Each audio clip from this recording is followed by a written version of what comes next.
Hey everybody, how's it going? MJ here, yeah. I really like that that oversized, yeah. I don't have the other one, but man, oh man, the intro was just so bizarre. How's everybody doing this evening? On a little bit earlier, and it's Sunday night, and we had a pretty successful, at least to me, decent show on. Hey, Mike, fist bump. Hey, glad you could join us. Thank you. I'm turning my mic down on the minimum because it seems pretty loud. We had a pretty successful studio show the other night, but I got to tell you something. When I have to, and this is a problem too for me when I'm recording at home, if I have to engineer stuff while I'm performing, and even that just means even live streaming. So, hey, Faye, fist bump. Well, I feel bad because usually when I come on, you're long gone, and I appreciate it. You're in Australia and the time zone, as what it is. So coming on earlier is definitely better. I was thinking about you the other day. It's just funny, like 2 days ago. Hey, wonder how Faye is doing and how's everything going. So before you gotta split, give us a little rundown on how your life's going, okay? That'd be cool. But I've been, just doing my thing. But what I was starting to say was on Thursday, see, like here, I'm outside, and you see while I'm talking to you, I'm looking around, there's a lot going on. There's a lot of things, activities going on, but I'm not managing a lot of stuff. I might have to swipe to put things in the studio, but it's not like when I'm in the literal studio and I got to handle every little thing with the mouse and the keyboard and stuff. So when I had the national talk show on the Talk America Radio Network in the mid-90s, I didn't engineer my own show.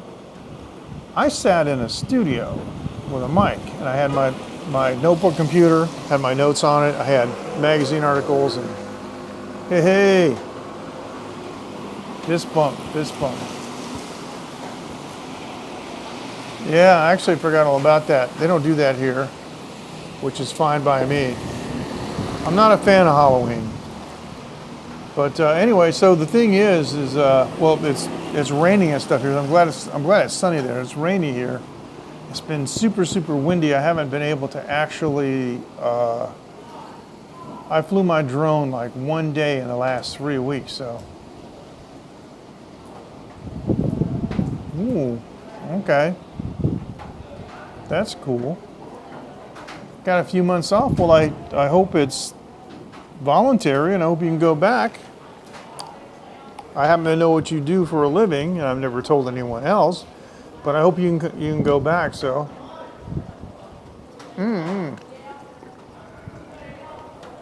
there you go. And the dogs, they don't complain. That's pretty cool. They don't mind where you take them, as long as you're together. That's cool. I used to like to take trips with my dogs in the States too. I don't have any pets here though in Taiwan. But work in the studio, I find myself I'm going and losing my train of thought as I'm trying to find stuff on the computer. Now you only see me do that in the field like this when I'm going, hang on a second, I gotta find something. So, oh, okay. You must be going up in the world. Faye, I've had this secret about you for a long time, and I've never divulged it to anyone else, but I'm dying to tell somebody just how important you are. You really are.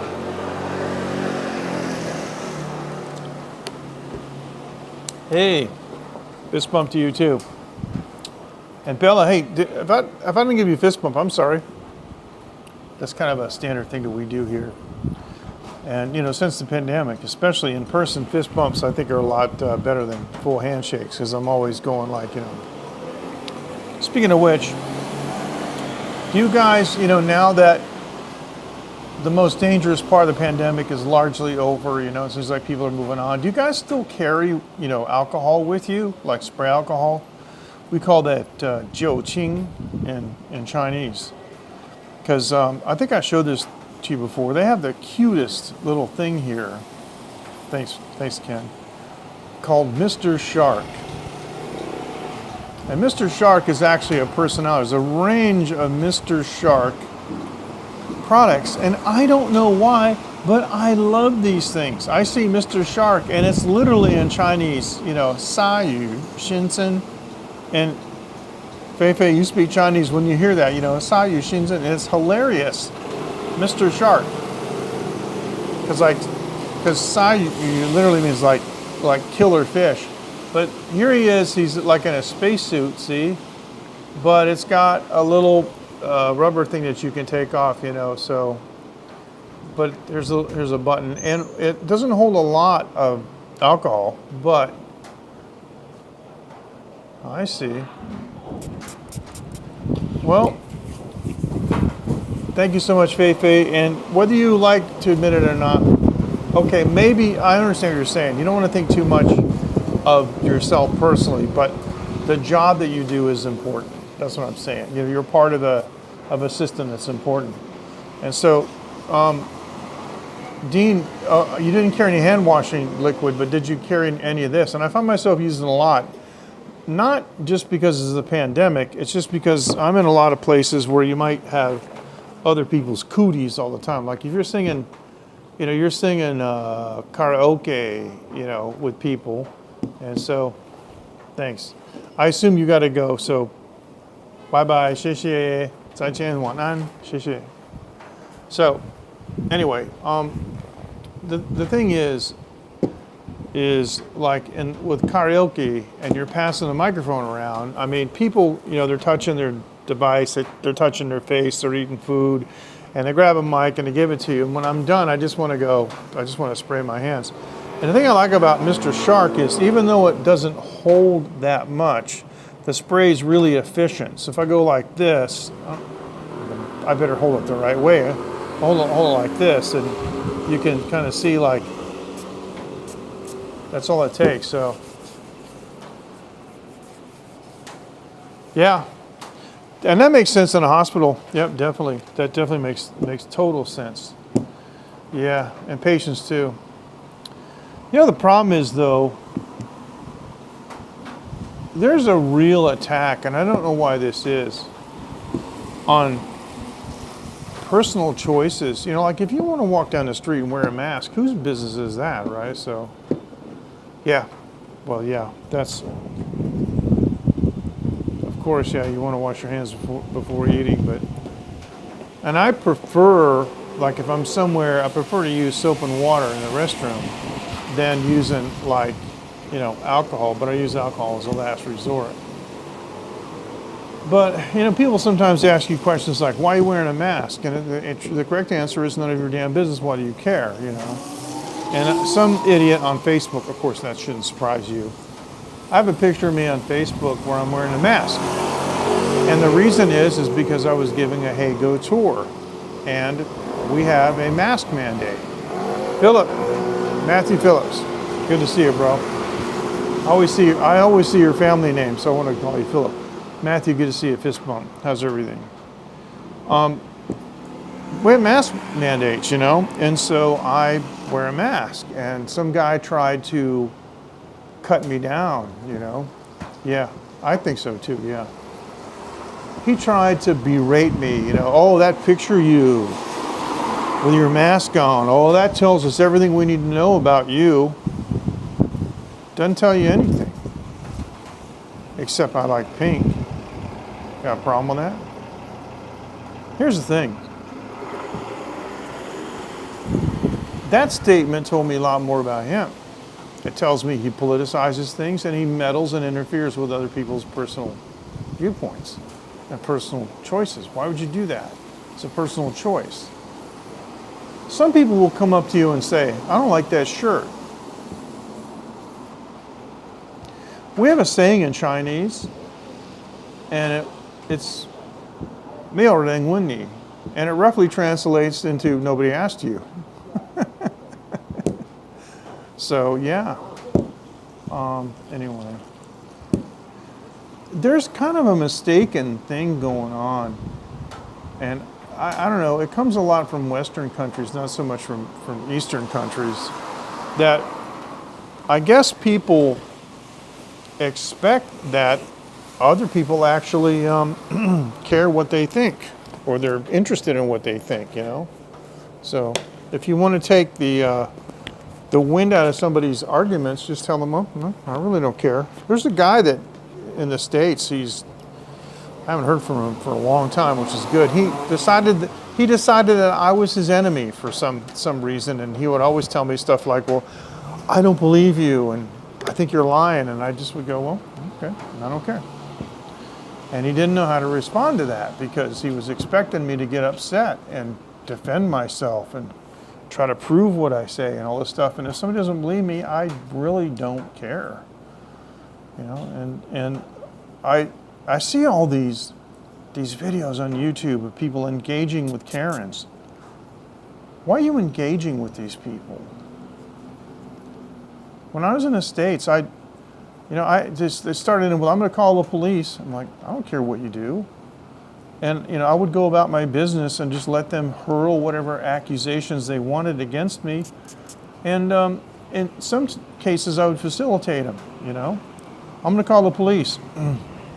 This is in the old days. Well, I got a mobile phone. You want to use mine? It changes everything. So. And now with drones in the United States, they have this new ID system that DJI just turned on, remote ID. So anybody with an app can look at their neighborhood and see where drones are flying, and they're going to start confronting people. That's bizarre. More conflict. Just bizarre. That's why I like living here. There isn't so much conflict. I've flown my drone, because I only bought it recently, I've flown my drone 50 times, and not one single person has said anything negative. I was in Shaowulai and Fuxing Mountains. I was shooting that waterfall, and I did on the Real Taiwan YouTube channel, I did that video, which I think it's a beautiful video. Not that because I did it, I just think that the subject is beautiful, the Shaowulai waterfall. And there was a guy on the platform, and as he was standing there talking, yes. And you know something, Bella? My daughter just turned 10, and I tell her that all the time. You can't always get what you want. And I even said to her one time, I said, look, the Rolling Stones wrote a song about this, you know, decades before you were born. They said you can't always get what you want. But the upshot is you get what you need. Anyway. So there's a gentleman standing on the platform, and he was just ordinary, everyday Joe Blow Taiwan guy, you know. And I turned to him and I said, sir, please be careful. And he said, why? I said, the drone is landing. And he said, oh, okay. And he stepped back and the drone landed. And he was like, hey, which drone is that? And I told him the name of it. He said, oh, that's the new one. I said, yeah. And he started asking me all kinds of questions about it. But he wasn't asking me, was I filming him and what was I doing? And because of course he knew that Fuxing Valley is just unbelievable. And we were both there. He had a camera with a long lens, and he was shooting the Fuxing Bridge.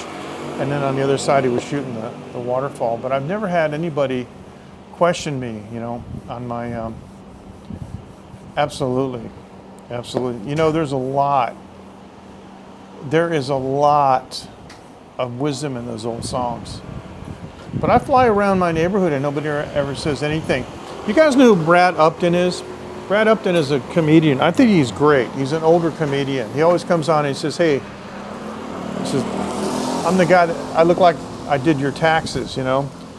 But he talks about, old-fashioned telephones and stuff. He said I think it was his grandson. He says, Dad, I think Grandma's phone's broken. And he says, why? He says, listen, and he goes, it's a busy signal. He never heard a busy signal before. And he says, well, how do I leave a message? And Brad says, well, you don't. So what do you do? Well, you call him back later. And Brad talked about how we dialed all these people's numbers, that we had to remember in our head. But it's one of the things that he talks about, the difference, right, in the generations. And he was talking about music. And he says that he doesn't like the music that his kids play in the car. So one of the ways that he gets his kids to stop playing this music in the car is he starts singing with it, And so he goes, all I got to do is say, Mama got a booty like pow, pow, pow. And they're like, Dad, and they turn off the radio, right? So he says, why don't they write songs like, what did John Lennon write? He goes, there's something in the way she moves. He says, that's amazing lyrics, But what does that really mean? It means Mama got a booty like pow, pow, pow. And so Brad Upton is quite brilliant, but yeah, he's really quite brilliant. But there's, you guys remember the original Independence Day film with Judd Hirsch? He played the father of the character played by Jeff Goldblum, right? And I remember he said, "All you need is love." John Lennon wrote that. Smart man. So I was like, so the lyrics and stuff that I'm trying to do, the thing is, I'm not trying to change the music, I'm not trying to change the world with my music. I'm just trying to write stuff that makes people happy. That's all. So, and I'm fortunate too that I get to work with some artists like Robert Monahan. And a couple videos ago, a couple of live streams ago, I played a music here on Prism. The funny thing is, I got a copyright hit on that. So I challenged it, of course, and they said, why do you think you have the right to use this? And I said, well, I engineered, produced, mixed it, and mastered it. So obviously, I'm using it with permission from the copyright holder. Anyway, so yeah, they reviewed it for 3 days. And, oh, yeah, okay, we decided to release the claim. Yeah, okay, well, there you go. That'll do it. So anyway, so if you guys know who Clay Jewell is, he's a guy in Taiwan. He's a really interesting guy. He's Filipino, Taiwanese, Aboriginal. He speaks like 5 languages, really something. I bet it was. I bet it was amazing, yeah. George was highly underrated, and I never met him, but people in my peer group, of course, have. But let me tell you something. There's a guy named Skippy. He's a broadcast engineer, that's how I know him, but he's also a really good, accomplished guitar player. And he was working a show, and he met this movie producer, and they got to talking about a lot of different things. But Skippy said that this producer was really, really interested in what Skippy was doing. And Skippy wanted to ask the producer about stuff. So Skippy would ask the producer about something, and he would give him an answer, and then the producer would turn around and start talking about him again, right? So what are you doing? And all this stuff, So they got talking, and so Skippy had to leave, and he's like, yeah, do you have a card? I'd like to contact you later. And this producer handed him a card. He said, okay, and he just put it in his pocket. He didn't think anything of it. And he walked out of the room, and he pulled the card out of his pocket, and It said George Harrison, producer. And he realized that he had been talking to George Harrison, but he looked so different, you know. Evidently had a beard or something at that time. So he said he just walked back and he just went, pointed at him like that, and George was kind of like, but I understand that too, because if he walked in the room and he said, you know, I'm George Harrison, nobody would get a word in edgewise.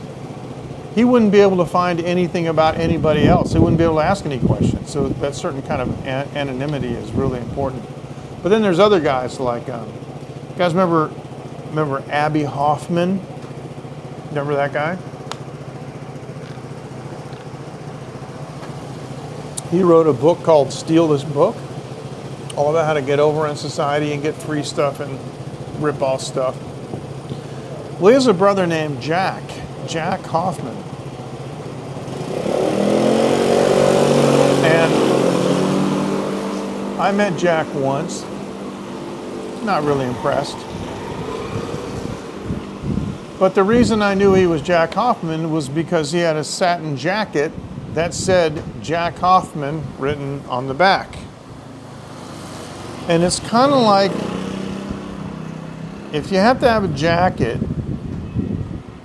with your name on it. I'm 66, man. There's no getting around that. So, but that's good. I'm happy with my age because, well, it gets me in trouble sometimes, but it just means I know stuff. Which is funny because I ran into a weird situation last night. I'll get back to it in a second. But if you got to walk around with, you know, I'm sure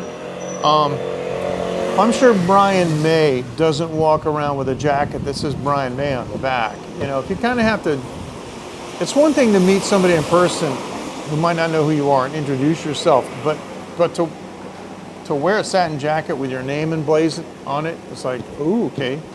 I was in a webinar because I've been working on mastering techniques. See, I'm a mixing engineer. I've mixed hundreds and hundreds of records, right? You guys know about this. But I've been working on the mastering side of things, so. You got me beat by a couple of months. That's cool. That just means you know stuff. Calvin Klein. Oh boy, don't call me that. That's what they call me sometimes here in Taiwan. This is my sister, guys. Janet, you see the middle name, Klein? Yeah, Janet Klein Honeycutt. Fist bump to you. That's my sister who was 1 year and 2 months and a few days younger than me. So, how's everything? And how's your husband? And if he's nearby, give him a hug and a kiss on the cheek for me. Not on the lips. We don't do that. But I was in this webinar because I'm working on upping my mastering skills. I know about the principles. It's something I've known about, you know, all these years, but I never got into it. It was a discipline that I never got into. So it would be kind of like, I don't know, some engineer or medical professional who has a basis in one field, but is familiar with other fields. You know, okay, good, excellent, thank you. But they want to explore, you know, something off in a different realm, but take the experience that they have, you know, and apply it. And so I've been doing that with mastering, and there were some questions in the chat, and you know, some kid asked a question, and I answered it, and he told me to chill.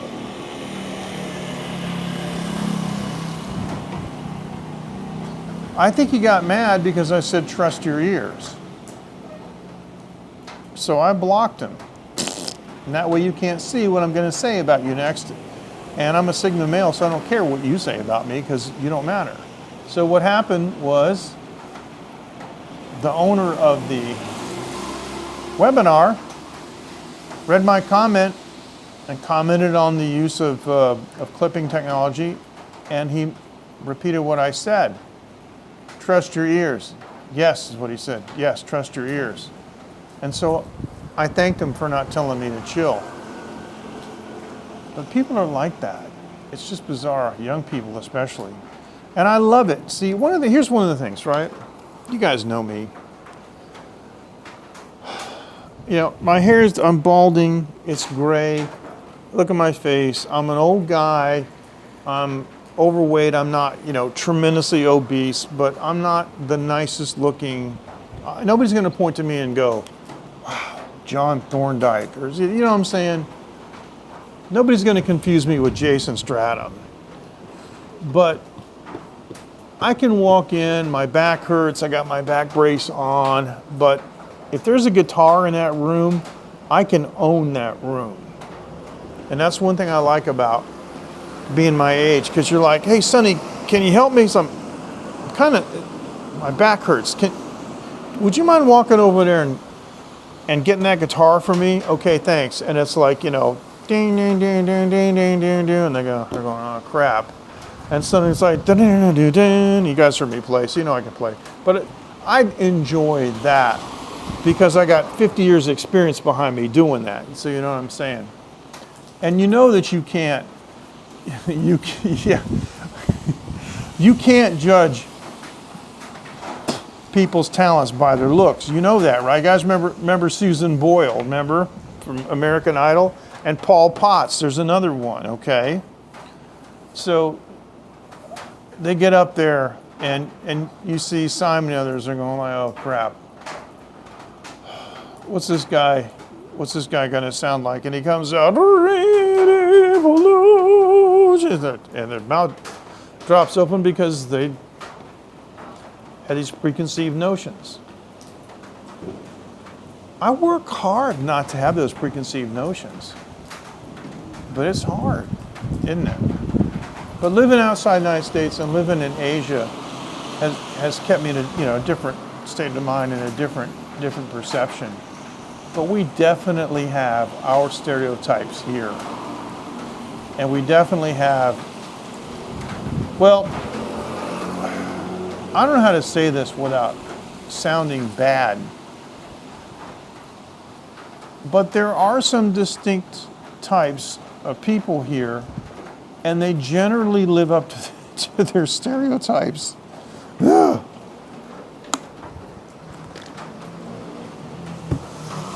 Like, every once in a while, some Aboriginal guys will come down from the mountains. And, they walk up to you and they want to shake your hand. And it's filthy dirty.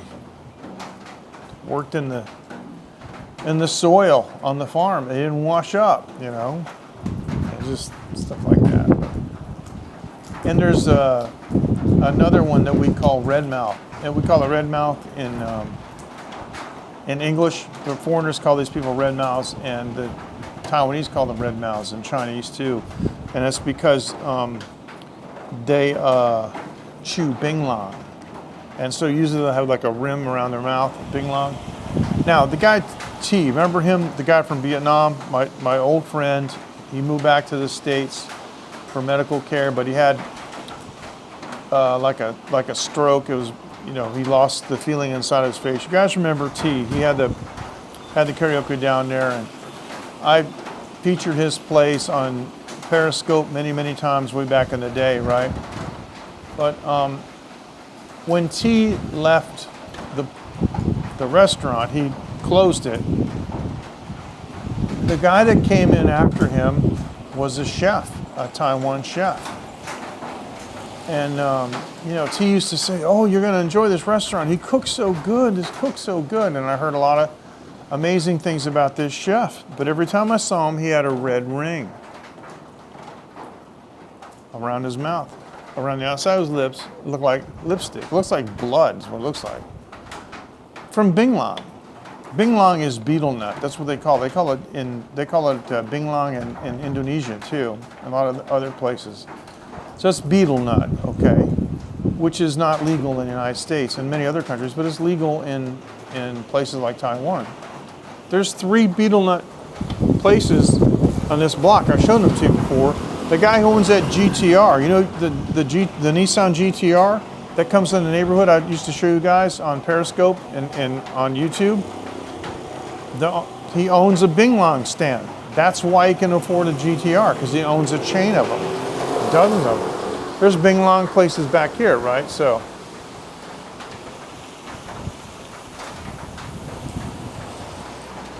Yeah, no, I hear you. But it keeps you on your feet, I think. You know, I really do. You got to be able to think on your feet, and the more you can keep those processes going, you know, through exercise of the mind, and you know, physical exercise, and also supplementation, I think helps too. But I never went to that restaurant to eat because people with Bing Long are always putting the betel nut in their mouth, and chewing it, and then when they take them out, they take it out with their fingers and they throw it away. So they're post-way. Okay, take care. Thanks, Dean. Have fun. Thank you. They're always touching the nut, and when they get done chewing the nut, there's a big ball of pulp that's to come out, right? And so it's like chewing tobacco. You don't usually, yeah, it is. Oh, it definitely is. It's a huge stimulant, and all the truck drivers chew it, and the delivery drivers. And there's one other thing about it too that I want to tell you in a second, Bella. I mean about socially, because you know all the medical stuff you already know, and you already know that. But you could tell me a thing or two about that, no doubt. But it's the same reason. I used to work in a Chinese restaurant when I was a kid, and the health inspector came in, and I had a toothpick in my mouth, and he said, "Take that toothpick out and throw it away right away, and wash your hands." I said, yeah, "Okay, yes, sir." And I threw it, and I said, "What's the reasoning, you know, behind no toothpicks?" And he said, "Because you're touching it all the time, and you get your slobber on your hands, and you touch the clean plates, and you got your slobber on the clean plates." And I was like, "Oh gosh, this guy's right." And so it's the same with the betel nut, right? But well, here's what's so weird. There doesn't seem to be a big social stigma here with it. I remember distinctly, it was so amazing that it stuck in my mind. I was in a factory that I was working with back in, gosh, must have been 2006. And a delivery driver came up, and I'm telling you, this guy could not have been more than 25 or 26 years old, right? And he was chewing Bing Long, and his teeth were absolutely destroyed. They were rotten. Bing Long destroys your teeth. It colors them a very, very dark, nasty, like dried blood color, not the bright red oxygenated color. It's dull, dull brown, not shiny, but it rots them. Between the teeth, you can physically see, you know, between the gaps of the teeth, you can physically see like rotting and stuff. It's disgusting looking. Yet these guys have women. I have seen some unbelievably hot chicks walking around with a guy that had his teeth all busted out from all wrecked. Yeah. But I've seen that in person. And there doesn't seem to be a stigma. It's weird. But it just so happens that a lot of the guys that chew Bing Long are gangsters. And so maybe it's because they have money and illegal guns and drugs and stuff, and they just attract that certain element. And you know, it's very common that modern women prefer bad boys to stable, moral, you know, men. It's a fact. It's a dumb fact, but it's only after they grow up, they hit the wall, and then they realize, oh crap, I wasted my youth on some Bing Long chewing moron, but then it's kind of too late. But yeah, so I never understood, because in the States, I mean, there's a stigma against like chewing tobacco. I mean, unless you're a professional athlete. If you're a baseball player, it's a different story. But the average person chewing tobacco, that's viewed as a very nasty habit with the spitting and all that. But when you do that with Bing Long, around here, this is disgusting. because I told you they chew the nut, right? And it's fibrous, kind of like it reminds me of a coconut husk. You know, I've never chewed. But the leftover pieces look like coconut husk. All right, and they always have some kind of a plastic cup in the car, and you know, you'll see the taxi drivers and they're going and they're spitting in this cup and chewing and spitting on it. It's just a disgusting habit. It's really a defilement. So what do they do with a cup? They roll down the window and they throw it out. And so in front of my house, I got Bing Long cups and I got the pulp. And what I really want to do is sweep it up in a little shovel and dump it over there in front of the one of the 3 places where they sell it. So anyway, the good news is one of our friends bought that building a couple of weeks ago. Xiaohui, as a matter of fact, right? Oh yeah. Oh, it's kind of baked into the DNA. I mean, in the Bible, God did say that your craving will be for your husband and he will dominate you. That's what it said. It's what he told Eve, you know. You asked for it. So things are out of balance. They're not the way they're supposed to be. Husbands aren't, you know, being husbands like they should be, and wives aren't being wives like they should be, but you just got to do the best that you can do and, you know, try to do the right thing. But, yep, that attraction has always been there, so. Yeah. Well, remember the old days, the spittoon, right? Oh, I'm going to tell you guys a story. You better hope nobody's eating. But they bought that. Xiaohui bought the building that one of those Bing Long places is in, and when the contract's up, she's going to do something else, but the contract isn't going to be up for another year.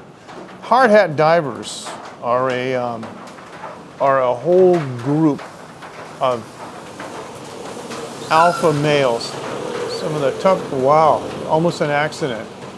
I always talk about people just run through there. You heard that squeak? A guy was coming up, it was a blinking red and he wasn't gonna stop, but there was a scooter and a car going through the intersection and he had to slam on the brakes, so. Better watch out, Ken. Hard hat divers are a whole nother group. I've only known one hard hat diver, and this guy was, you know, he was Iron Man, he was Captain America, he was the Hulk, he was Superman and Batman rolled into one. These guys, the stuff that they do, and like in a rescue situation, they'll do anything, what it takes to save another human being, but just regular, ordinary jobs. Hard hat divers or something. They wear the stainless steel helmet, and it was like the precursor to the newt suit. But these guys have a really like, we're gonna, you know, live for today because we're gonna die tomorrow attitude. And this guy, his name was Mike, and he told me that he was in Greece. And they were, you know, they just finished a big job, made a lot of money, and they were in a bar full of prostitutes and stuff. And they always make bets to try to get these hard hat divers to do something. And of course, back in 1979 and 1971, $100 US is a lot of money. So they would bet each other, I'll bet you $100 to drink that spittoon. So we did it. He just drank it. He went outside, threw it up, and then came in and got his money, and they went back to drinking ouzo, I guess it was.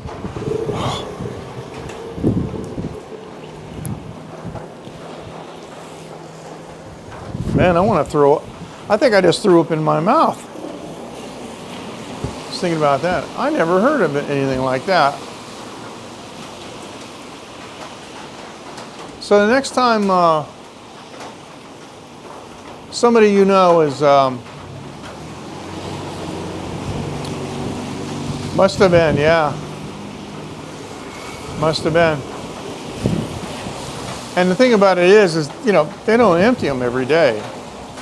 So, Could have been there 4 or 5 days.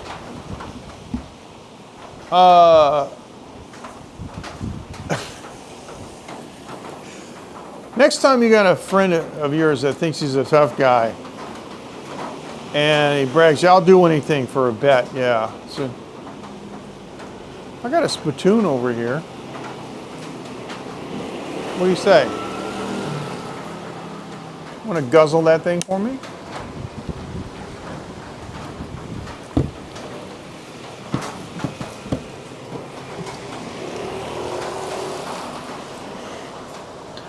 Ken, I'm sorry. But yeah.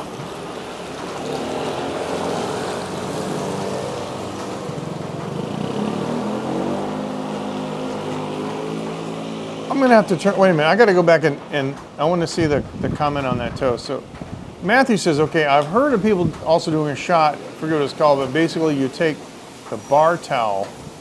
Oh, okay, now I get it. Yeah, okay. Well, all right. But according to Australians that I know, Foster's beer is just the runoff in the beer tray. So, I got to tell you, the bar towel, that doesn't sound so bad. The spittoon's pretty bad. Of course, you look at the Darwin Awards, there was a guy that bet his friends that he couldn't cut his head off, or that he could cut his head off with a chainsaw, and he won. So there's always that, but yeah. Sorry about that, Ken. I warned you, and you could have muted it, or you could have,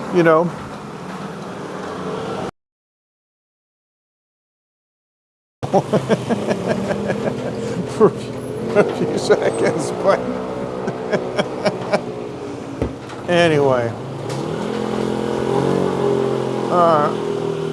So I know, but it wouldn't. What's going to happen is, okay, throughout the day, you're going to be at work, and you're going to be around food, and you see stuff, and you're going to think about drinking a spittoon, and you're going to go. I know it's going to happen. Oh, bets are just. Taking bets are just not, in your best interest, no matter what. All right, we have a network connection. Our network speed has gone down a little bit for no apparent reason, and now it's going up. But generally, I don't take bets. I don't take bets. It's just really not in your best interest. I'm just gonna take a look here on here. Okay. It's just not in your best interest. Oh, by the way, I got my body cam on tonight. I've been getting some pretty interesting footage with the body cam because it looks like lost footage. You know what I'm talking about? You've seen those movies like the following movie is based on lost footage that we found at the bottom of this mine or something.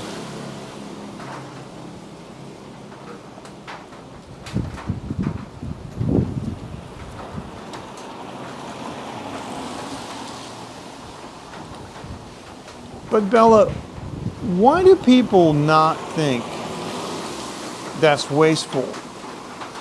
Smokers do that. They just think you can blow the butts off anywhere. Those things have a half-life of about 2.5 years because they're made out of fiberglass. All these, climate change, all this, you want to save the world? Somebody make a biodegradable filter for cigarettes. Yeah, I know. Some of them do. A lot of them do, yeah. You make a biodegradable cigarette filter and patent it, and then you can retire, but you're gonna, you're not gonna help the people that are smoking, but look around here, there's cigarette butts everywhere. And they throw them in the sewer. Well, that just puts them in the sewer water supply that eventually has to go to the treatment plant and get filtered out. So yeah, that works.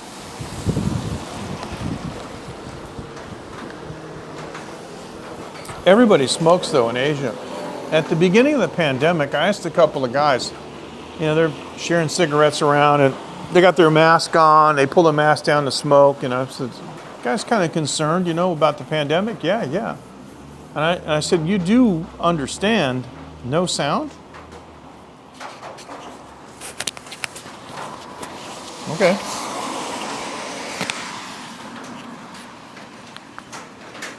One, two, 1, 2. 1, 2, 1, 2. Hello. 1, 2. Oh, okay. All right. Okay. Oh, I see. Oh, you know what it was? Sorry about the noise. Okay, thanks. Thank you for that. I appreciate that. What it was is my my data transmission rate went way down, and I don't know why. I'm not touching anything, not moving anything, but you know. Okay, so, okay. Thank you. I appreciate that. And I've always got to trust you guys to let me know when things are happening. But so I was asking these guys, you do understand that this new Wuhan flu is it's a respiratory disease, right? And you guys smoke and you're, you know, damaging your respiratory system. So $8 a pack. Excuse me. Well, if they tried to release cigarettes today as a new product, I don't think it would make it. I mean, it might with lobbying, but it's not enough. It needs to be like $50 a pack. The problem in Taiwan is they're very, very cheap. It's like $3. Now, across the street at the Simple Mart, I was over there the other day, and behind the counter they have the cigarette rack, and they all have like metal doors, so you pull them up. But there's a number beside each brand, right? Okay, thank you. Appreciate it. And I thank you guys for restarting and coming back and not abandoning. I appreciate that. So excellent. Okay, thank you. I'm using the wireless mic system. You know, it should be pretty good. Well, actually, I'm going to go out on a limb and say that I think it should be illegal. Like other harmful things are illegal. I mean, they're legalizing marijuana, which doesn't make sense to me. Oh no. A couple scooters, one's towing the other with a rope. Oh, what could go wrong with that? Anyway, across the street at the Simple Mart, right? And it's this guy here, the Simple Mart. I was in there a couple of nights ago, and behind the counter, I was looking at the cigarettes. Because, you know, when you go to pay, it's directly behind the cash register and the cashier. And each brand of cigarettes has a number. And I looked at all the lines, you know, each row from left to right, and it looked like all the numbers were consecutive. And I scanned all the way down to the bottom, and I found, whoops, sorry, wrong way. There are 210 distinct brands of cigarettes in that store.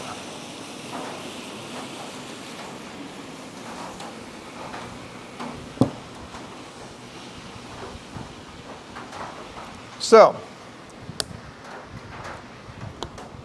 even right here at Jar Jar, one day, I don't know, about a year ago, yeah, I know. And they have names like Long Life. My friend Paul, his family name is Sun, you know, like Dr. Sun, right? Sun Yat-sen? Yeah, right. Paul Sun. And another friend of mine, his surname is Lee. His family name is Lee. He only went by Lee. Didn't have an English name. Never knew his personal name, but Mr. Lee. They smoke long life cigarettes. And I told them one day, that's really ironic. And they go, why? I said, because, you know, they're both dead now. I've outlived both of them. Paul Sun died 10 years ago, and he was 2 years older than me.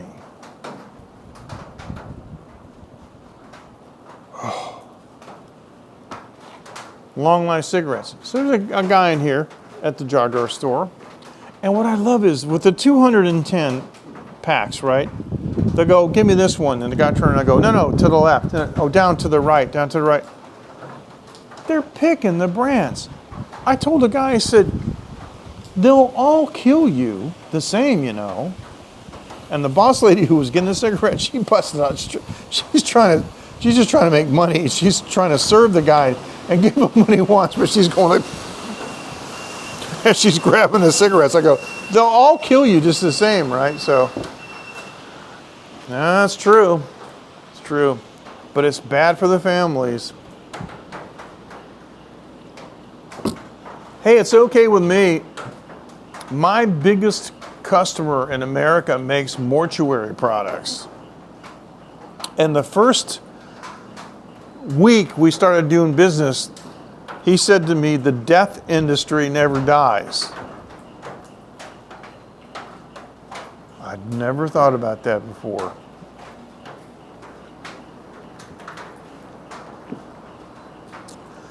And what's really interesting is, sometimes when the economy's bad, the contractors tried to put off building crypts and places of internment.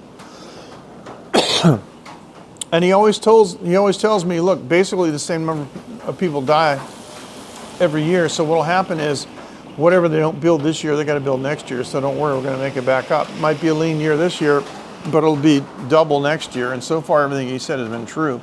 And I've been supplying him since 2007. So, yeah. But, I mean, can you imagine? When I was a kid, I tried cigarettes like everybody else. And I think I told you this. I came from a religiously divided household, right?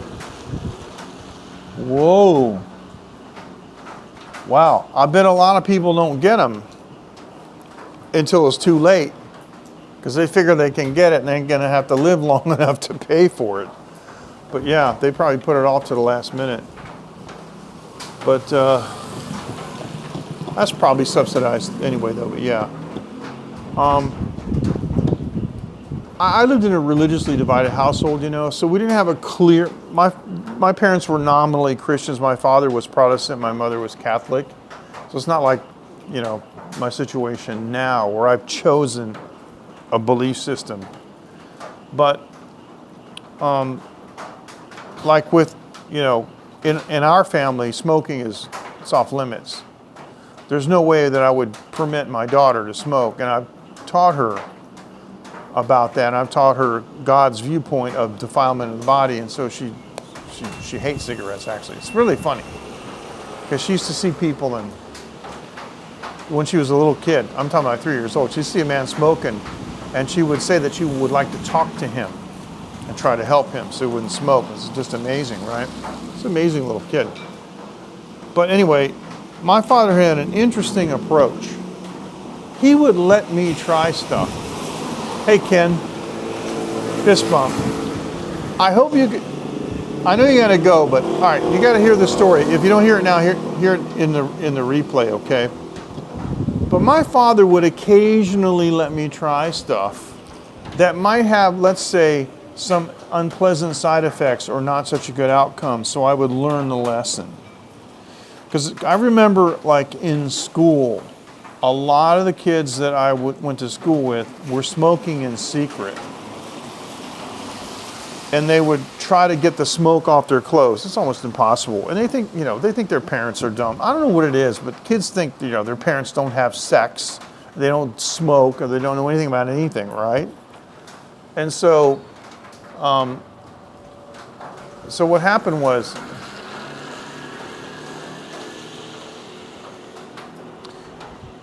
Okay, Matthew, did your father like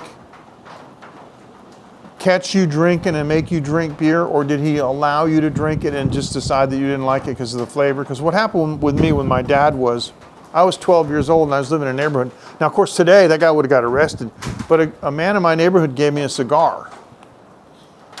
And I was 12 years old, and I'm walking home and I've got it sticking out of my, okay, had a sip. Okay, yeah, okay. I've done that with Phoenix too, a little bit. She's pretty young, but just I'm talking about drops, and she'll like go, ew, and I go, yeah, okay, well there you go.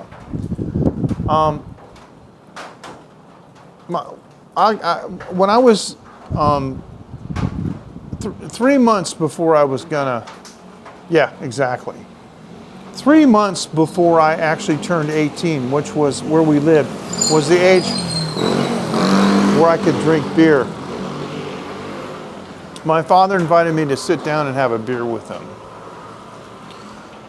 because he knew I didn't drink, and I didn't lie to him about it, and he asked me. But my father said, that he should, I should drink with, he said, you should drink with your old man. Don't go out and drink illegally with, your high school pals. Come home, have a drink with your old man. I said, okay. So he introduced me to beer, and I didn't mind it. It was pretty good. The beer that he chose for me was nice and light. But okay, now at 12 years old, I came home with a cigar, and of course I'm walking home and I'm like, hey, look, I'm George Burns or whatever. That's really dating myself. Hey, I got a cigar. And I went home and I said, hey, Dad, can I smoke this? Fully thinking that he's going to say, what are you, an idiot? And take it from me and throw it in the trash. He goes, yeah, go ahead. Really? Yeah. Here, let me light it for you. Okay. Wow, look at this, puffs of smoke. Wow, look at me. I'm so cool, right? You know what happened? I mean, you know what happened. And Bella, especially, you know what happened. Because I read these 19th century novels like on, about, detective novels and stuff, John Thorndike and all that. Excuse me, and all the doctors talk about things like tobacco heart and so forth, and reactions that people have. And even nowadays, modern times, we have what we call holiday heart, where people just party so much and they ingest so many things that they get palpitations and stuff. Well, an hour later, oh yeah, well that's what happened to me when I was in Kaohsiung. You guys saw that? You guys saw that video I posted a couple of months ago in Kaohsiung where I played Smoke on the Water on guitar with those Taiwan guys. I was on stage wearing my mask because it's a smokehouse, and I don't mean like, like a restaurant roadhouse. I mean, it was like cigarette smokehouse. So I smoked this cigar, and an hour later I was laying on my bed and the room was spinning.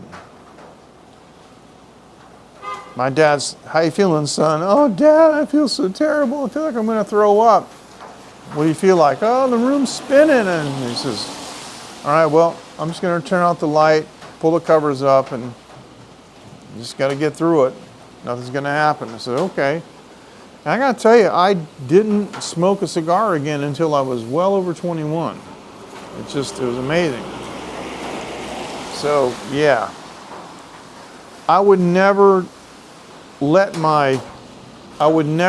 allow my kid to smoke a cigarette or a cigar to see what it's like, but what I would do is I would refer her to other stories. See, there's the old saying that experience is the best teacher. Well, that's not true. It's other people's experience is the best teacher, because that way you don't have to get yourself hurt. You don't have to get a tattoo backwards to realize that that's not what you should do, that kind of stuff. So I think I told you guys about that. But so other people's experience is the best teacher. And I really didn't, I didn't get involved in drinking. I never smoked pot, never took drugs, never snorted cocaine, never did any of that stuff. I was too serious, too focused on my career. But I remember going to a party when I was about 24 with my manager, where we played a club, and we got invited by some guys, to go hang out afterwards. And we went over to their place, and there was a guy that they took a mirror, off the wall, and the whole thing, rolled up $100 bill, razor blade, all this showing off. And he dumped a baggie, like a sandwich bag, right? Yeah. Yes, it does, see? The medical part of it. Thank you.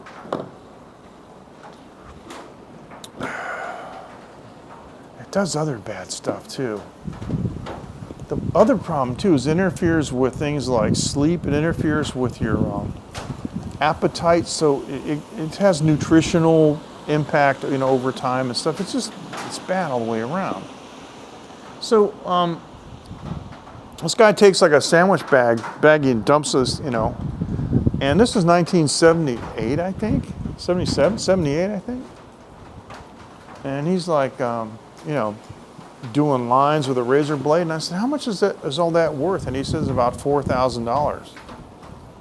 And I'm like, we need to replace the bottom end on our main system, and there's a couple other things that we should get done to our guitar amps for maintenance. And I went over all the stuff that we could have done with $4,000 that would have upped our game as a band, and they're going,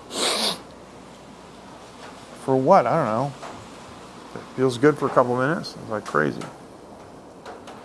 Crazy, crazy. I never got that. So people ask me, why didn't you ever take drugs? I said, well, I tried alcohol. And I liked it. And I tried fornication, and I liked that too. So I figured, if I tried drugs, I probably would like that, but I decided to stop while I was still ahead.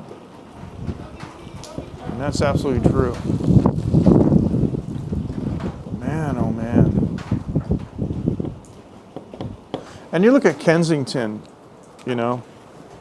Kensington Avenue. You guys all seen that on YouTube.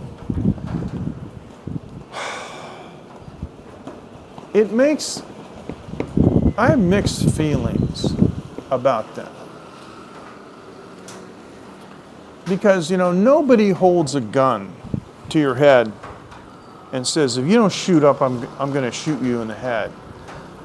All this stuff is self-inflicted. Now, I understand that the society is so bad that people are self-medicating. But I didn't do it. And hundreds of millions of other people did not do it. But the minority that turned, to becoming addicted to illegal drugs, they did it to themselves. So, I have compassion, but they did it to themselves. And I actually have had conversations with people that they really think that they're entitled to some, I don't know, special level of compassion. You're like, you don't understand what it's like to be an addict. Well, you did it to yourself. So, no, I don't. I don't know. And you don't know what it's like to be a person who didn't turn to drugs and not cope, that way, to develop coping skills on your own. So, I am sympathetic and compassionate to people, but I also have this thing about helping people that only help themselves, that want to help themselves. And I told you the McDonald's story years ago about some guy my age. I was 22, and he wanted money. I was at McDonald's, and he wanted money from me. And I said, what's wrong with you? Are you crippled? No. Were you trying to find a job? No. I said, well, I'm not going to give you any money or buy you any food because you're not willing to help yourself. Hey, Patrick, how you doing? Fist bump. How's it going? Hey, you guys. This is the man from France who took me a year and a half to pronounce his name right. But he's the guy that that invented the software that I've been using to do recordings with, and it's just absolutely amazing. How are you, Patrick? And I have seen your latest messages. You know, you commented on my last video about flying around the neighborhood. If you'll notice, I flew down the streets.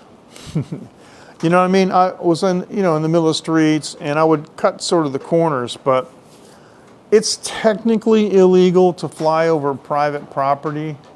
But like, for example, all these, like this building over here, where each spot is privately held. It's a conglomerate. It's not like an apartment building, where one company owns the whole thing. So it's kind of hard to quantify. But yeah, I try not to fly over the factories themselves too much in this neighborhood. I fly over the roads. There's a couple canals too, which are pretty cool. So, oh really? Wow. Well, when I visit you, I'm just going to leave my drone back home because it'll be too much of a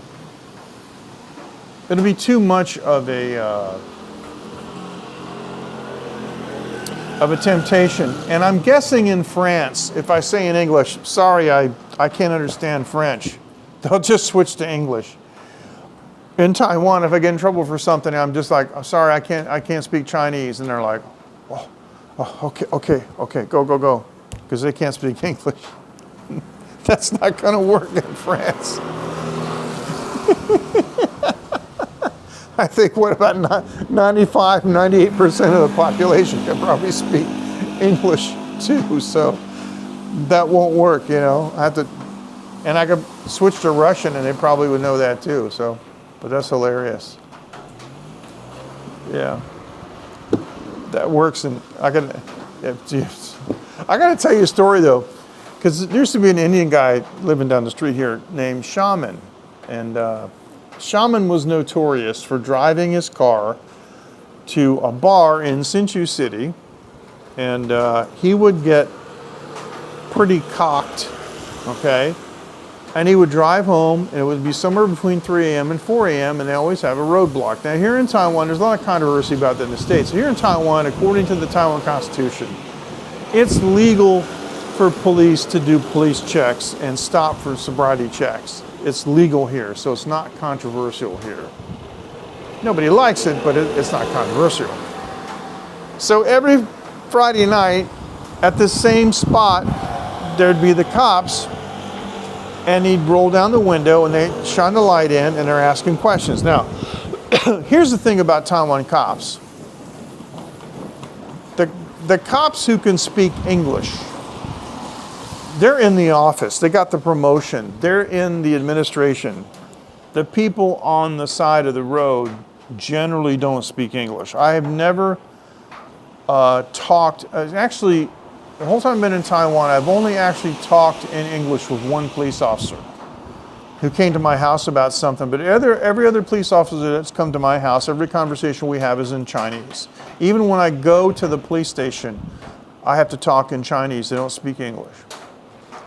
So anyway, Shaman used to just say "没关系" in Chinese, which literally means no connection, but it's like saying never mind, never mind, never mind. So the cops would say to him in rudimentary English, like, "You drunk?" And he would go, "没关系." And they go, "Where you go?" "没关系." "You okay?" 没关系. "You drive okay?" 没关系. And no matter what they said, he would just say 没关系. And he told me one time that this went on for like 5 minutes. So no matter what the cop said in rudimentary English, he just wants to know, like, where you been, how much you drink, You drink how much? How many? How much? 没关系. And they would just get so frustrated that he would just go like, "Oh, 走啦, 走啦." They'd get out of here, right? Of course, I told him that if he tried that in the States, there'd be about 17 cops piling on top of him, and But that was pretty funny. He evidently did that all the time. So one day I went down here, and there was a Vietnam place, which I guess is still there. I haven't been there in a long time. And I don't like these karaoke girls at all because, well, it's not my thing. I'm a married man, but I went there for the food. I heard the food was good. So I'm sitting there eating, and this girl sits down in front of me, and she has basically a black lace bra on. This is like 2 o'clock in the afternoon, and some kind of a see-through skimpy shawl over it, something like that. And she sits down and she starts asking me questions like, how's the food? And where are you from? And how are you doing? And are you married? And all this stuff, right? So I just pulled a shaman on her. And no matter what she said, I just said, Megwanshi. I perfectly understood everything that she said. But I just said, Megwanshi, Megwanshi, Megwanshi, until she left. So I can say that that works. Hooters has good wings. Yeah, I heard Hooters is falling down, but they have Hooters in Taiwan. And you know what? It's funny because in the new mall, the FET mall, the one that has that turret that's shaped like the Hukou style house, they have a Hooters in that place too. The Hooters in Taiwan is nothing like it is in the United States. And all I can tell you, without getting canceled, is I just want you to think of the physiology involved. That's all.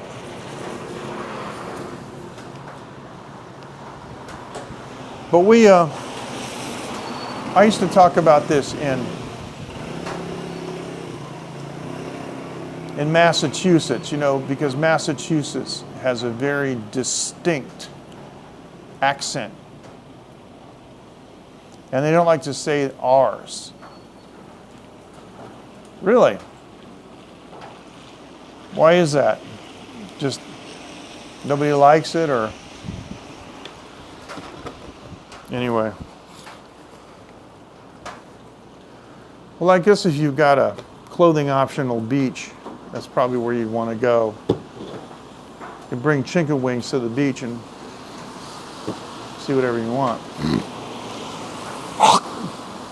Excuse me. But in Massachusetts, they don't like to say, you know, the letter R. So I used to teach people the proper way to say Hooters in Boston is to say the words who it is. And just run them together. Who it is. Who it is. All right, let's go to who it is. Who it is. That's perfect. They have Taco Bell in France. I'll never forget. What was his name? What's the famous French actor that was in? He was in the Godzilla movie with Matthew Broderick. Gosh, why can't I think of his name? Jean something. And he's a fantastic guy. And I just remember they were in the car and they got some coffee and he goes, "This is French roast." And I was like, I imagine American French roast must be a joke. It's joke roast. Anyway. But yeah, so just say who it is. If you go to Boston and nobody knows what you're talking about and you want Hooters, I would like to go to Hooters. Oh, you mean who it is? Yeah, who it is. There you go. That's it. Who it is. So I went to Who It Is in Taipei with a friend of mine and his client and my wife, and the girls were doing like hula hoop contests and stuff. So yeah, it was fun. It was all good fun. I guess I don't know. When I lived in the States, there was a connotation. If my wife called me and said, "Honey, where are you?" "I'm having lunch." "Where?" "I'm having lunch at Hooters." There'd be stunned silence on the other end. "We're going to talk about this when you get home." "Oh, okay." But here it's, It's just, you know, it's lame. I mean, the real controversy is the is funerals. And there was an article in the newspaper, I swear I'm not making this up. Somebody thought it would be a good idea to entertain elderly veterans in a hospital, like a nursing facility, with strippers. Somebody authorized this, and the state paid for it. And it showed a girl, of course they weren't like completely naked, but you know, down to their skivvies. And you know, she's given an 80-something-year-old wheelchair-bound veteran a lap dance in his wheelchair. You know, of course he's got a grin on his face, but it's like, who thought that was a good idea? So, and they have strippers at funerals. Back when I used to live in Bada, and you know, things have changed. I've been in Taiwan almost 20 years. Things have changed. So yeah, I know. You would think, wouldn't you? So, I was in Bada, and this was back in 2004. And one of the ladies in the neighborhood said, they got strippers down at the park. Did you see them? I was like, no. She says, yeah, she walked over there. So I walked over there, and now there was another time when they actually were topless, and they used to do this all the time where they were topless, but they don't do it anymore. I've never actually seen topless, but what they do is they wear like a flesh-colored brassiere, and it looks like they're topless far away, right? So I went down there into this park, and it's some kind of religious celebration with strippers, and they have what they call the what do they call it? The Dianhuazi. Oh, it's the electric flower car, but it's like, it's what you guys have seen, those cars where they pull them up and the stage falls out and the top comes up and it's all lights and flashes. You guys have probably seen that in Asia. That's electric flower cars. Those are big, and they always have like go-go girls and stuff. And I did a couple live streams on the pigs of God, where they slaughter the pigs, you know, for the high weight contest, and always have some Jeep that's got like a pole welded on the base of it, you know, and some pole dancer dances. It's all tied into religion. So anyway, I'm at this place, and the two hostesses see me because, you know, right, my hair color, right? They can spot me 100 meters away, and they're like, "Hey, our foreign friend is here." They don't know me, but they always call foreign people friends. "Hey, come on up here," right? And so people around me are going, "Hey, they're calling you." I go, "Yeah, I know." And they go, "Do you understand Chinese?" I go, "Yeah, but don't tell them, please." And so I just ignored everything they said. They asked me about 50 times, "Hey, come on up here." They want to humiliate you. They want to go up there and pull your pants down or something really stupid, right? So I'm walking around, and they're saying a couple of things that I don't understand, because it's about, I mean, you can understand that in foreign languages, technical terms might be unfamiliar, and like the names of gods or things like that, or heroes or whatever, these might be unfamiliar. So they're kept talking about this God.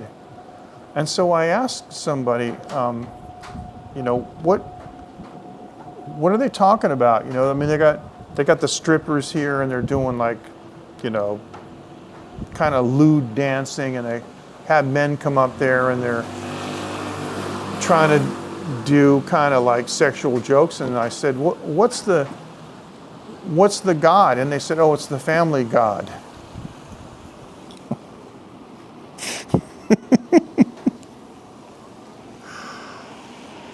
Okay, well, I guess I'm glad it wasn't like the sex god, okay? Because I guess that would have been like off the rails. But that's the family god, huh? Okay. Okay, it's good to know. So, wow, talk about family values. But in Taiwan, and it's not just Taiwan, in Asia, but particularly in Taoist countries where they have Taoist beliefs, they actually hire people to mourn. And so you'll go to the place, and it's all ritualistic. There's a lot of politicians that show up, and they give everybody a basket of fruit, and the basket of fruit has like saran wrap, like plastic wrap around it like that. And you're supposed to bow everything in 3 times, and every time they do something, their hands are always like this. Like they hand you the basket, and it's like this, and they, it's like some kind of kung fu or a Thai dance or something, and this way and that way. So it's hilarious.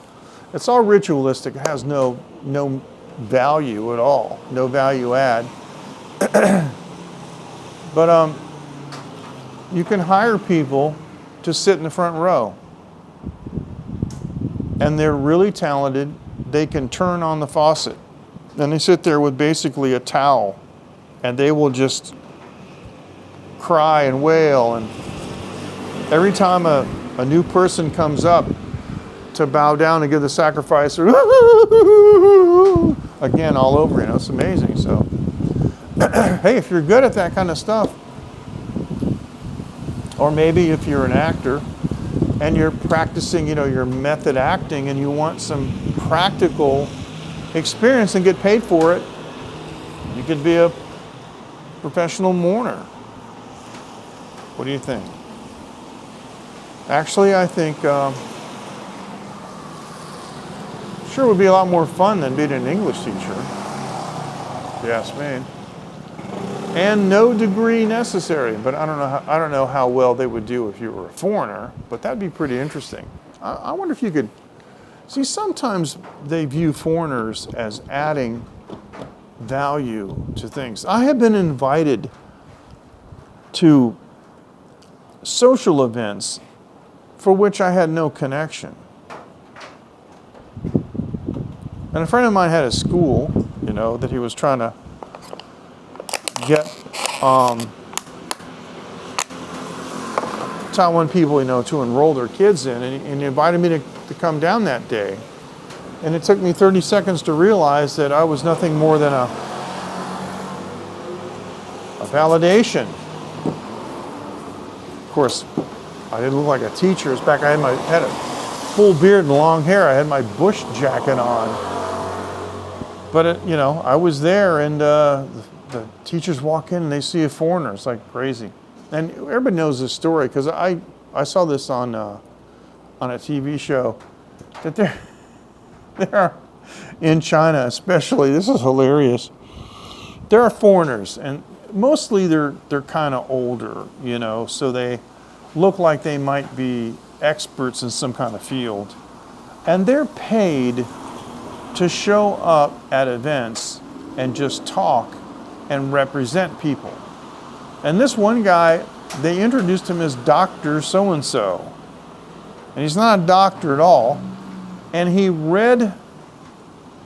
gave a lecture basically reading a Wikipedia article on a particular medical condition.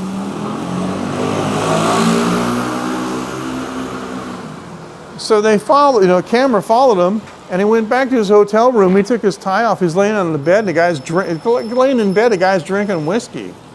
He's getting drunk. So how much did you make? I made about $1,000. Yeah. Well, they made $100,000 on the deals they're going to sign off because they think I'm a doctor. And how many times a year do you do this? I don't know, 10, 15, 20. It's like they parade him around to different places, Dr. So-and-so. The guy's not a doctor. He's a drunk. It's hilarious. But that's all predicated on finding somebody that doesn't have any scruples to do it, because I wouldn't do it. But man, oh man, can you imagine that?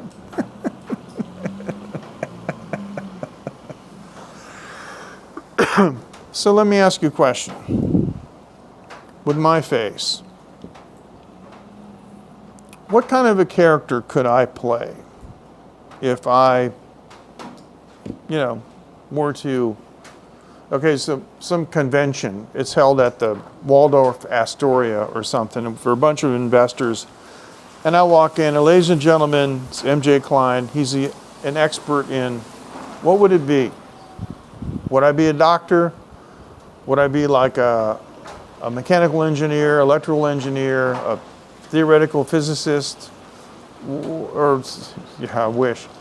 What would I be? What do you think? What could I, just reading Wikipedia, what can I pull off? This is crazy.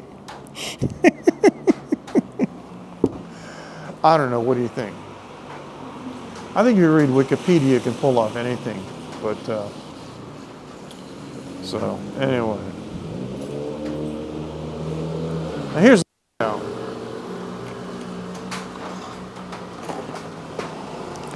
I think that as long as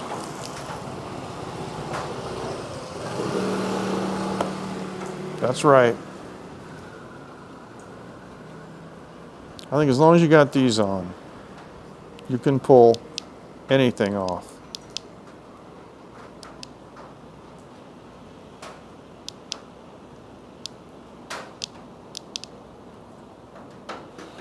Now, on community, on our Taiwan, the Real Taiwan community, I posted today and I asked the question, which color do you prefer? This one, or not the dark blue, but the light blue? But actually lately, I've been preferring the dark blue. But on a live stream the other day, when I turned the green on, my whole face went away. It was pretty amazing. So what do you think? I didn't tell you what happened. This is hilarious. I didn't tell you what happened at all. But, the nose guard fell off again. Let me see where it is. Is it in the box? Yes, in the box. I gotta show you something. I didn't show you this. Let me do this. Hold on. Okay. Hang on. I gotta show you this.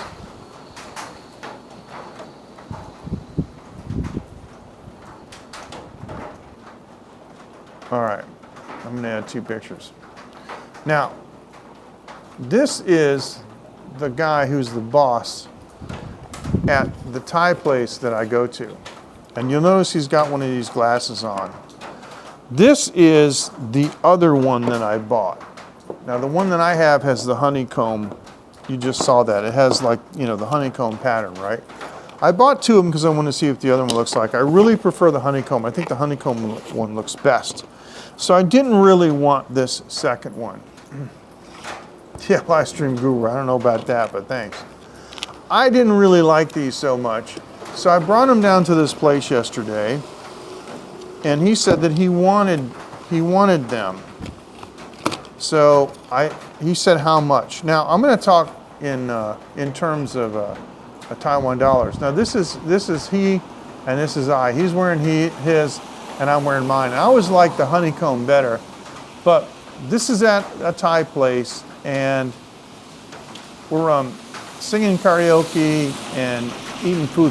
The food there is great. This guy he's actually a very good chef, Thai chef. He cooks a lot of food himself. So I paid 139 NT dollars. Now 32 NT dollars now is $1 US. So if you look at like 369, 12, they're $4 with batteries. So he said, how much do you want for that? I said 300 NT, which would have been like around 10 bucks. And he kind of balked because, prices here are cheap in Taiwan. He said 300 NT, and I said, yeah, but don't pay me money. Just, let me eat and drink tonight for nothing. And he goes, okay, just like that. Just like that. Okay, no problem. So,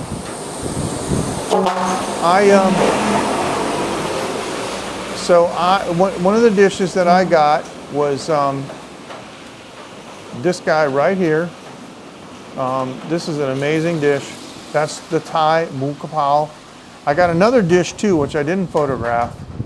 But this dish right here is worth $5. So that dish right there already is worth more than the glasses. I got another dish on top of that. Plus I had soda water. And then later on he said, do you want me to buy you a bottle of Sangsam, which is Thai rum? And first I said no, but then later I said, yeah. So basically I ate and drank the whole night for free just by giving him a pair of these LED glasses. It's like, I went home and I told my wife, I said, these things are gold, man. I need to get a whole case. So I'm going to, because there's another kind that they have that's actually shaped like real glasses, but they have bars across them, right? Yeah, it was a good deal. They have bars across them and they're monocolored, like that might be red or green or blue, but they're really cheap. They're 20 NT a piece. You're talking about like 65 cents US. And I could sell them, I could sell those for $3 a piece, like 100 NT. So this is a small change. I mean, I'm usually, you know, let's just say that I'm usually dealing in you know, 5, 6, or 7 digits, but not, you know, not 2 or 3. I'm not talking 20 NT or 100 NT. I don't usually make deals for $10 or $20, okay? There's a lot more zeros after it than that. But this is just funny. This is hilarious for me. So I think I'm just going to go ahead, because with these suppliers that I know, I have credit with them, and I can get them on COD. I can order, you know, $40 to $50 US worth of these things, and they'll just ship them, and then I pay them later when I get them. So I talked to my wife about this, and I'm going to get like 10 of these kinds, right? But not the honeycomb, because I want to be the honeycomb master. But they make, can't really see it, but they make 3 other kinds. You see, three other like styles. That's the shape of the etchings, right? Because it's etched. There are two LEDs, one on each side, and they fire forward, and they light up the plexiglass, and then there's, etchings machined into the surface, and of course that catches the light. But I really like the honeycombs, so I'm going to get the other 3.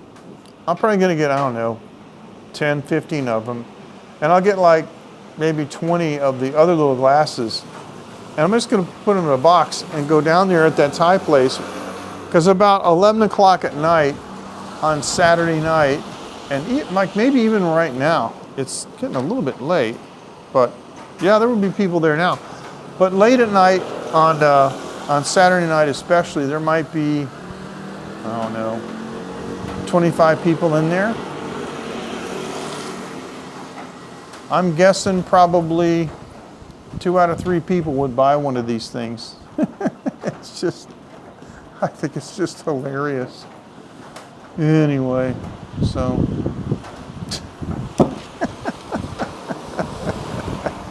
So what's your favorite color? I like the pink. I think it's very striking, and I like that turquoise blue, but I've been liking the dark blue a lot.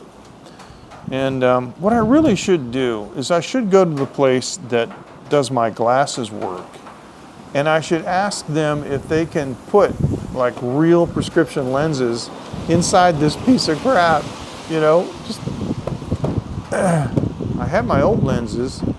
I could probably hot melt glue them on the top. Just put a dab of hot melt glue and press it on the top and just see if it holds in there for a proof of concept. But that would be pretty funny. I don't know. I'm having too much fun. But I have been on for 1 hour and 35 minutes, and I think I'm going to go back. I'm going to go home, watch a little TV, and relax. I'm going on my fast again tomorrow. I'm going to fast to the end of next week. I lost 5 kilograms this week, so I don't know if you can see my face is a little thinner, but I'm going to keep going and see how far down we can get. My goal is to get as thin as Patrick. So maybe by next summer we can hit France, and I won't be embarrassed taking off my shirt and diving in the pool, because Patrick has a beautiful house with a pool, and but more important than that, on the bottom floor, it's not really a basement, but on the first floor, it looks like it's, from the pictures, it looks like it's off the pool, which is amazing. He's got a Behringer PA system, a bunch of guitar amps, drums, and it's like, yeah, we're gonna have a jam session. And one of the things that I want to do, because I haven't done this since I was a kid. Patrick, if you're still listening, I want to sing Midnight Hour with Michigan Avenue. Because I grew up in the South, and I played with a lot of soul bands back in the old days. And I heard that song sang, you know, with some black-eyed peas and grits, you know, were in the teeth of the guy singing, you know what I'm saying? So, hey, here you go, man. I'm gonna kiss you, girl, and hold you, and do all the things I told you in the midnight hour. What a great tune, man. Controversial in those days, but compared to, I mean, some woman pulled down her pants and peed in some guy's mouth on a concert the other day. I was like, whoa. Yeah, that would be fantastic. That'd be amazing. Actually, you know what I would like to do? I know you didn't do the separation, but I wish I could get the tracks from the recording of Midnight Hour and just do a lead vocal on top of it, just for the fun of it. That'd be really something. What I usually do is I go back to the I guess it's B, right? Yeah, the song's in E. So it'd be like, you know where it goes, I'm gonna kiss you. I do that. I go back and I do that a third time, but I always scream the second half. I'm gonna kiss you, girl, and hold you. Wow! You know, of course that was 35 years ago, but I could probably do that again. Those are the days, man. I actually cut, I don't know where it is, it's lost. I actually cut a version of Soul Man back in, gosh, it must have been 1989, 88. And I screamed on that thing like James Brown, because that's what I used to do when I was a kid. If you listen to Gotta Keep Dancing, that's what kept that off the radio. A lot of program directors said that it was too heavy, and they weren't used to that kind of, like, nobody had done any that kind of stuff since like Wilson Pickett and James Brown. Where, you know, I mean, Edgar Winter used to do that, but that was also like in the 70s. So, but yeah, I love that tune. So that's like a kind of a daydream of mine to show up, and plus I want to sample all that amazing cuisine. And over the years that we've known each other, Patrick, you've been sending me pictures of these different kinds of whiskeys and other fine beverages, and so basically I just want to line them all up and try them a little bit at a time. I don't know very much about cognac, except that the finer ones come from France, and so I want to learn about that too. But there's just so little time. All right, you guys take care. I gotta sign off. It's starting to pick up a little bit of rain here. I'm gonna get back to my house, not that far away. And I'm gonna relax in front of the TV and kick my feet back and probably watch some kind of a movie. I love those 1950s and 60s monster movies and sci-fi films. Some of my favorites are X the Unknown. That's one of the best ones. Rocket Ship XM, so. Yeah, tonight, yeah, I know. I had a little bit of rum earlier, but I finished it. And so I always have a rule that I have a fixed amount of alcohol and I don't go above that because I don't want to overdrink, you know, and I don't want to accidentally get drunk. When one of the worst things is it makes you, not only is it bad for you and it's just wrong, but it makes you feel dumb when you become accidentally overwhelmed by alcohol and you stand up and you go, oh crap, I guess I drank too much. How dumb am I? But water, because also you get dehydrated and stuff. So that's okay. I never worry about littering with these plastic bottles and aluminum cans because the recycling aunties will come by and get it. Some lady will come by because it's it's like a little bit after midnight. Some lady will come by about 3 hours from now or 4 hours from now, and they'll pick that up and they take it to the recycle center down the street. So